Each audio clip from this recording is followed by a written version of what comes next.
Bienvenue. Aujourd'hui, je vous explique ce qu'est le subconscient, de quoi on parle quand on est en hypnose quantique. Donc le subconscient, c'est un terme qu'a adopté Dolores Cannon, la fondatrice de la technique, pour parler de l'être supérieur, de la conscience universelle. Et dans ces termes-là, beaucoup de gens mettent beaucoup de choses différentes. Donc je vais essayer de préciser un peu ce que ça veut dire.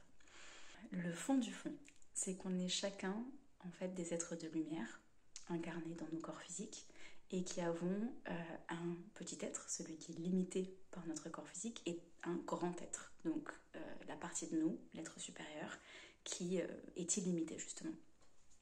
Et que comme la partie de nous qui est illimitée, elle rentre en contact avec toutes les autres parties illimitées de tous les êtres autour de nous. Donc les petits nous semblent être séparés, et c'est des petites personnes qui se baladent et qui peuvent se croiser et qui ont l'impression d'être différents les uns des autres. Mais ce n'est qu'une illusion, et ce qui se cache derrière, c'est que tous nos êtres illimités se superposent les uns aux autres et forment cette conscience universelle. Plus on se rapproche du petit nous, plus c'est une conscience individuelle et donc séparée, avec cette illusion de la séparation. Plus on s'élève dans les vibrations, plus on a conscience de la conscience universelle et moins ces limites individuelles ne font sens. Donc quand on s'adresse à la partie de nous qui a toutes les réponses, qui est amour illimité et puissance infinie, on s'adresse à notre subconscient. Donc c'est un collectif en fait. Plus on s'élève dans les vibrations, plus on arrive dans le collectif. Plus on se rapproche de la personne, plus on arrive dans l'individuel. La vibration que l'on capte quand on est en séance d'hypnose quantique dépend de ce à quoi on est ouvert, de ce vers quoi on se tourne et de notre conception de ce à quoi on peut avoir accès, sachant que le niveau des réponses qu'on a et donc le type de vibration des réponses qu'on a dépend du niveau vibratoire des questions qu'on pose.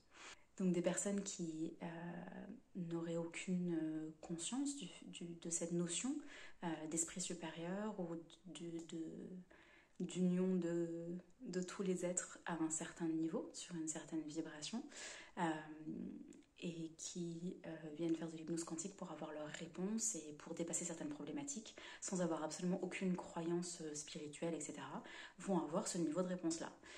Une personne qui vient avec des questions justement d'ordre très spirituel, qui pose des questions qui dénotent d'une vibration très élevée vers l'unicité, aura ce genre de réponse-là.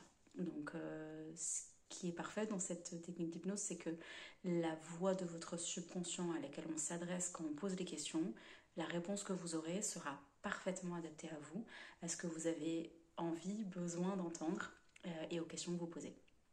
Donc le subconscient, c'est quoi? Ça dépend de vous. Et à qui on parle quand on pose nos questions? On parle à une partie de nous qui a toujours envie de s'exprimer à travers nous. Et c'est cette petite voix qui donne de l'inspiration, des conseils, où on se dit « Ah, je devrais peut-être faire ça, ce serait peut-être mieux pour moi, mais non, allez, je vais faire autre chose. » Ou tout d'un coup, quand elle a une idée lumineuse de « Oh, waouh, ça, je pourrais peut-être faire ça », ben, c'est aussi le subconscient qui s'exprime. Tout ce qui fait qu'on se sent guidé, qu'on a de l'intuition, nos rêves, les symboles qu'on peut trouver dans les synchronicités autour de nous, tout ça c'est des expressions de notre subconscient qui essaie tout le temps de nous guider vers qui on a vraiment envie d'être. Pour en savoir plus sur qu'est l'hypnose quantique, vous pouvez cliquer sur la petite icône et vous aurez plus d'informations avec une autre vidéo. Belle aventure!